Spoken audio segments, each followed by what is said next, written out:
वक्रतुण्डं महाकाय सूर्यकोटिसम्प्रभ निर्विघ्नं कुरु मे देव सर्वकार्येषु सर्वदा।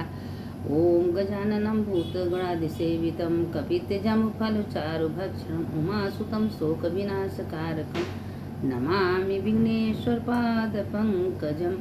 शंकर शंकर हर हर शंकर शंकर शंकर जय जय शंकर। मंगल भवन या मंगलहारी उमा जपते ही त्रिपुरारी। देखिए महादेव जी पार्वती जी से कह रहे हैं कि हे पार्वती, ये अक्षय तृतीया, अक्षय मतलब कभी क्षय नहीं होना।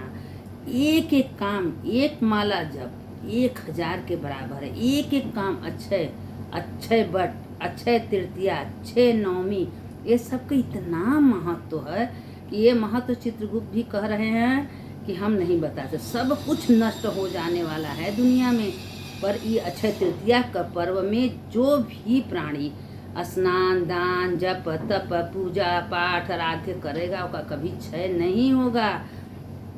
बड़े बड़े लोग तो गुप्ती दान से सोना चांदी हीरा मोती जो जैसा है वैसा करते हैं। अगर हम लोग के पास उतना सामर्थ्य नहीं है तो जो भगवान करा दें उसको करना चाहिए, जरूर करना चाहिए। अरे जिसको कुछ इतना तो सामर्थ्य भगवान ने सबको दिए हैं कि अक्षय तृतीया के दिन एक घड़ा ले आइए, उसमें धो धा के खूब बढ़िया स्वस्ति बना लीजिए, गले में रच्छा लपेट दीजिए, उसमें जल भर दीजिए, थोड़ा मीठा है, सतुआ है, बेल है, ये सबका दान करना चाहिए। ये सबका कम महत्व है? यह चित्रगुप्त भी बयान नहीं करेंगे आपका सब कुछ नष्ट हो जाएगा, पर यह चीज़ नष्ट नहीं होगा। चाहे जन्म हो ना हो, अगर नहीं जन्म होगा तो अच्छे कर्म मिलेगा, अच्छे भगवान अच्छे जगह पर बैठा देंगे। अगर नहीं जन्म अगर होगा भी तो बहुत अच्छे जगह पर, जहाँ तपस्वी लोग रहते हैं, पूजा है पाठ है धर्म उसके घर में होता है। अनाड़ी के घर में नहीं होगा, वो अच्छे स्कूल में होगा। तो इसीलिए कहते हैं अक्षय तृतीया व्यर्थ मत जाने दीजिए। कल है अक्षय तृतीया, जितना हो सके अक्षय तृतीया का कथा सुनिए और वो दान पुण्य करिए। हाँ यह करिए भगवान ने के निमित्त हम करें, भगवान करा रहे हो। उसे मैं अहंकार मैंने किया, मैंने दिया, मैंने को हटा के कि हे भगवान आप जो हमको सामर्थ्य दिए हैं, हम आपकी इच्छा से जो आप हमको करा रहे हैं हम कर रहे हैं। तो जितना बन पड़े और जो आप लोग करें वही सार्थक होगा। पैसा तो सबके पास होता है, बैंक बैलेंस रखिए, लेकिन उससे कोई मतलब नहीं है। जो अपने हाथ से करेंगी वही आपका। सब लोग कहते हैं पैसा कोई लेके जाता नहीं, सब कुछ लेके जाता है, क्यों नहीं जाता? जो हम अच्छे दान पुण्य, अच्छे वस्त्र, अच्छे कपड़े, अच्छे कोई लड़की का शादी कर रहे हैं वही तो मेरे साथ जाने वाला है। अगर आप दीप दान कर रही हैं तो भगवान कहते हैं कि भगवान के गण आएंगे, वही दीपक आगे आगे करेंगे, आपका आत्मा पीछे से ले जाएंगे। आप ही का करनी, आप ही को सब कुछ मिलने वाला है। ये सब दुनिया जानता है, बुरे कर्म का फल बुरा, अच्छे कर्म का फल अच्छा। अगर आप अच्छा कर रही है तो व्यर्थ जाने वाला नहीं है। इसीलिए कह रहे हैं कि खूब अच्छे कर्म करिए और किसी का निंदा बुराई चुगली, किसी का मन में किसी के प्रति द्वेष मत करिए। जितना हो सके उतना जप तप माला खूब करिए। ये अक्षय तृतीया का बहुत महिमा है। उसी पर हम आप लोग को अक्षय तृतीया का एक कथा सुनाने जा रहे हो। कथा आप लोग जरूर सुनिएगा, इसका अर्थ समझिएगा, महत्व समझिएगा। देखिए 2 भाई थे, उपनिषद और सटनिषद, दोनों भाई सगे थे। अब दोनों भाई क्या करते थे कि एक भाई सोचता था कि हमको बहुत बड़ा विघ्न पड़ रहा है, हर जगह लोग कथा सुनाते हैं, बाजते हैं, कोई हल्ला गुल्ला करता है, खाली उस सब दिन अपना माला जपता था, कहीं कोने से बैठ जाता था, थोड़ा बहुत पूजा वूजा कर लेता था। एक भाई ये दिन भर खाली कथा सुनता था, कथा कहता था, कथा सुनाता था और दूसरों को ज्ञान उपदेश देता था कि यह कर्म अच्छा है, इसको आप लोग करिए, कथा सुनिए, दान पुण्य करिए, अक्षय तृतीया का पर्व मनाइए। उस दिन ब्रह्मा विष्णु महेश 33 कोटि देवी देवता अक्षय तृतीया में पृथ्वी पर विचरते हैं। अब उसको आया कि वो ही बता दिया कि बेले के पेड़ में 33 कोटि देवी देवता का वास होता है, वहाँ दीप जलाइए, वहाँ बैठ के माला का जप करिए। कोई एक ब्राह्मण को बेल वृक्ष के नीचे अगर आप भोजन करा दी, 1 करोड़ ब्राह्मण भोजन कराने का पुण्य आपके खाता में जाएगा। क्या आप 1 करोड़ ब्राह्मण भोजन करा सकती हैं? नहीं करा सकती। अगर एक कोई ब्राह्मण मिल गया, उसको खीर है, पूड़ी है, हलवा है, सब्जी है, बना के बेल वृक्ष के नीचे भोजन कराइए, उसको दक्षिणा दे दीजिए। देखिए 1 करोड़ भोजन आप करा दी कोई ब्राह्मण का। देखिए कोई ब्राह्मण मिल जाए जिसको खिला रही हैं, दाहिना पैर में 33 कोटि देवता ब्राह्मण में विराजमान होते हैं, उनका दाहिने पैर का अंगूठा धो लेना चाहिए, धो के छिड़क देना चाहिए, उससे सारे तीर्थों का फल मिल जाता है। आप अगर बेल वृक्ष में जल डाल रही हैं, उसका जल अपने सिर पर लगा रही हैं, तो सब तीर्थ का फल आपको मिलेगा। ये सब गलत बात नहीं, शास्त्र शिव पुराण में सब लिखा है। देखिए शिव पुराण में ये भी लिखा है कि जो भी भगवान का रुद्राक्ष का माला पहनता है, माथे में भस्म लगाता है, गले में शिव नाम है, तो शिव नाम का क्या, शिव नाम जो भगवान का सब लेते हैं वो गंगा है, और जो रुद्राक्ष का माला वो जमुना है, और जो जब करते हैं वो सरस्वती है। गंगा जमुना सरस्वती उसके शरीर में हमेशा वास करते हैं। कोई उनका दर्शन भी कर ले तो त्रिवेणी नहाने का फल मिलता है। त्रिवेणी आप जाइए न जाइए, जिसके सिर पर भस्म है, गले में रुद्राक्ष है, मुख में भगवान का नाम है, त्रिवेणी उसके घर में 24 घंटा बहती रहती हैं। तो अब क्या हुआ कि अक्षय तृतीया था। अक्षय तृतीया में ब्रह्मा विष्णु महेश अपने रूप बना के पूरे गांव में घूमने लगे। तो वह क्या किया कि वो खाली बस कोने अतरे बैठ जाता था, कथा सुनता ही नहीं था, कोई कथा नहीं सुनता था। और जो उसका भाई था खाली कथा कहना, कथा सुनना, कहीं भी कोई मिल जाता तो उसको ज्ञान देना, उपदेश देना कि भाई कथा सुनो, कथे का बहुत महत्व है। कि एक राजा थे, बहुत गौ बहुत कुछ दान किए कम, लेकिन ना उनको क्या हुआ कि कुपात्रों को दिए, लंगड़ा लूजा लंगड़ा को कहें, और जल का दान वो दिए ही नहीं, जल का दान नहीं दिए। छीण नामक पिचास होके बहुत सालों तक घूमे। तो ये सब क्या है कि हमको अच्छा कर्म करना चाहिए। जल का बहुत महिमा, आप कितना भूख आपको लगा है, अगर जल पिला दीजिए आपको तृप्ति मिलेगा। जल से आत्मा तृप्त होता है, लेकिन अगर भोजन कर लीजिए जल न पी लीजिए तो कैसा आपको होगा। तो इसलिए जल का बहुत महिमा है।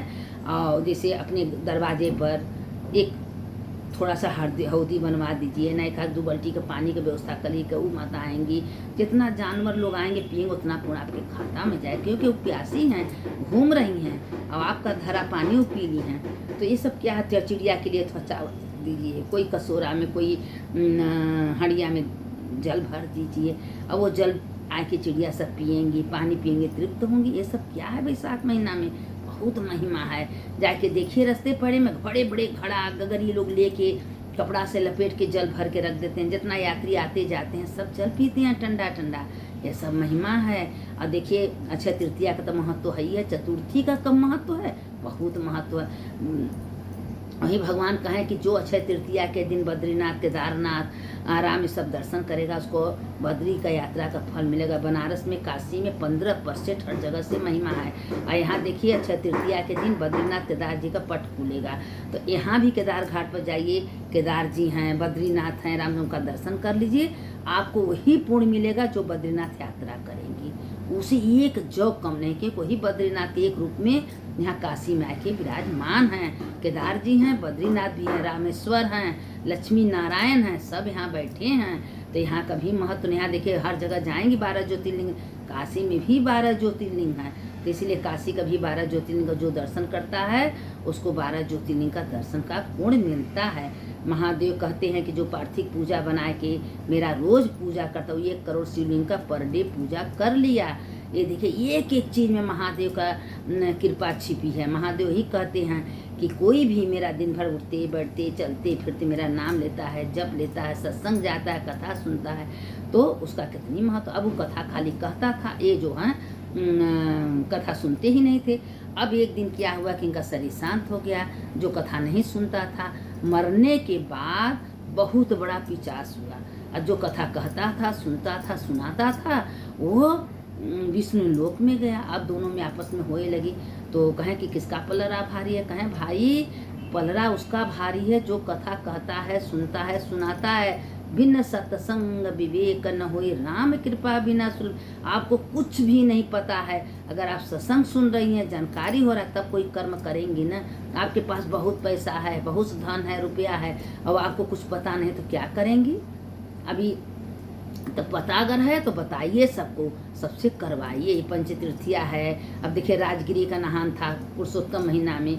अब वहाँ राजगिरी का नहान 7 पंचकोशी आप अगर कर रही हैं, एक राजगिरी कर ली तो 7 पंचकोशी आपके खाते में चला। ये सब मामूली बात है। काशी में भगवान बनाए हैं, इंसान थोड़ी न बनाए हैं। तो जिसको पता रहेगा वही तो सबको बताएगा, जिसको पता ही नहीं रहेगा कौन बताएगा।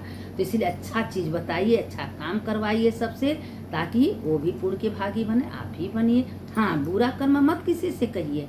अगर कोई बुरा कर्म है, कोई गलत चीज़ है, हमको लग रहा है गलत, मत कहिए किसी से। अच्छा काम सबसे ज़बरदस्ती करवाई नहीं करिए आप लोग। और अभी आप भगवान हाथ पर चला रहे हैं, हमारे पास पैसा है, कौड़ी सब, अगर कल हम बिस्तरा पर पड़ जाएं, भगवान ना करे कोई पड़े, लेकिन तब कौन करेगा? आपके होते हुए, आप चाहते हुए नहीं कर सकती, और आपके जैसा कोई कर भी नहीं सकता। तो इसीलिए कर रहे हैं कि जितना फ़ायदा उठाते बने, खूब फ़ायदा आप लोग उठा लीजिए, एक मौका मत जाने दीजिए। खूब दर्शन करिए, भगवान का मंदिर जाइए, कथा सुनिए, पुनः की भगवान का धन्यवाद करिए। हे भगवान, आपकी कृपा से आपने करवा दे रहे हैं। हमारे अंदर कौन विराजमान है? देखिए कथा में आता है ना कि जब ट्रेन में जा रही है तो ट्रेन तक तो आपका सीट है, उसके बाद नहीं है। तो इसीलिए हमको भगवान निर्धारित समय में भेजे हैं कि एक दिन ये शरीर छोड़ के हमारे घर आना है। तो हमें शरीर में विराजमान है, तो आप अच्छे कर्म कर लीजिए जितना हो सके, जब तक शरीर चल रहा है। एक दिन शरीर को बैठाए मत, अगर बैठाएंगे तो आलसी हो जाएगा, ये करना नहीं चाहेगा। इसको 2 झापड़ मार के करवाइए, चल तू बैठ के खाएगा, चल काम कर। इसको स्नान कराइए, दान कराइए, जप कराइए, पूजा जब आप कराएंगी, अंदर से जो भगवान शिव बैठे हैं वो बुद्धि देंगे कि तुम उठो करो, तब ये शरीर करेगा। अब उसको स्वर्ग मिला, उसको इतना बड़ा पिशाच बना क्योंकि सत्संग नहीं किया, कथा नहीं सुना था। तो जाते जाते क्या हुआ कि बहुत बड़ा पिशाच बना।